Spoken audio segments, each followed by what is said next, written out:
Proses penghitungan suara di TPS luar negeri seperti Washington DC dan Chicago dilakukan mulai tanggal 15 Februari kemarin. Terdapat dua tahapan perhitungan, yaitu surat suara di TPS dan surat suara yang dikirim melalui pos. Berikut laporan suasana rekapitulasi surat suara dari Washington DC.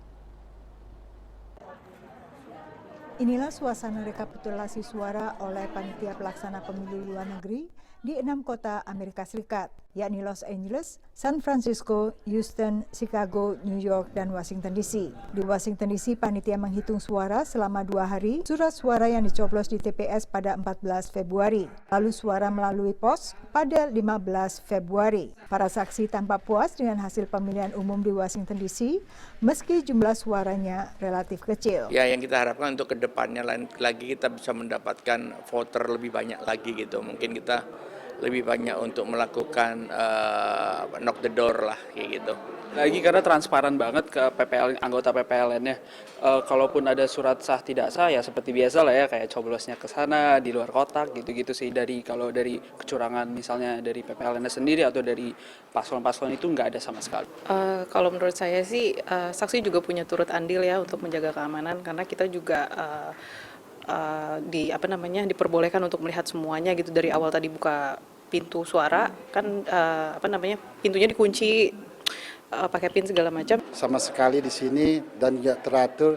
Lagipun kalian kan sudah ada di sini dan menyerahkan dari kemarin dari tanggal 10 itu, iya kan? Jadi aman lah. Sementara PPLN New York dan Houston tak hanya menghitung surat suara dari TPS maupun pos, tapi juga surat suara dari kotak suara keliling atau KSK yang sebelumnya telah mendatangi pemilih di sejumlah kota dengan populasi besar warga Indonesia. Untuk New York ada juga surat suara dari KSK Philadelphia dan Dover. Sementara di Houston ada 7 KSK meliputi tak hanya negara bagian Texas, tempat Houston berada, tapi juga Arkansas, Florida, Georgia, Louisiana, dan Oklahoma. Untuk penghitungan surat suara dari TPS pada tanggal 14 Februari, yang dihitung hanya surat suara yang diterima pada hari pencoblosan di TPS dan juga surat suara dari kotak suara keliling. Tetapi untuk penghitungan lewat pos lebih fleksibel. Panitia akan menerima surat suara tambahan bahkan pada hari penghitungan 15 Februari hingga penghitungan ditutup. Dengan demikian tidak ada surat suara yang terbuang.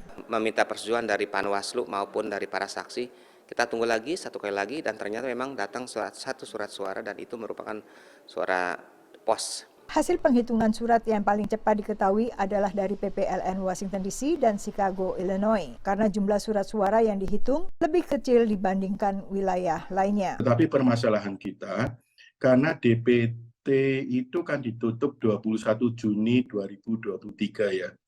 Jadi dengan jangka waktu 8 bulan, masyarakat kita ini cukup mobilitasnya itu tinggi. Jadi banyak yang sekolah, yang sudah lulus. Sementara PPLN lain perlu waktu lebih lama karena banyaknya jumlah surat suara dari pos yang baru mulai dihitung Kamis waktu setempat. Demikian laporan tim VOA.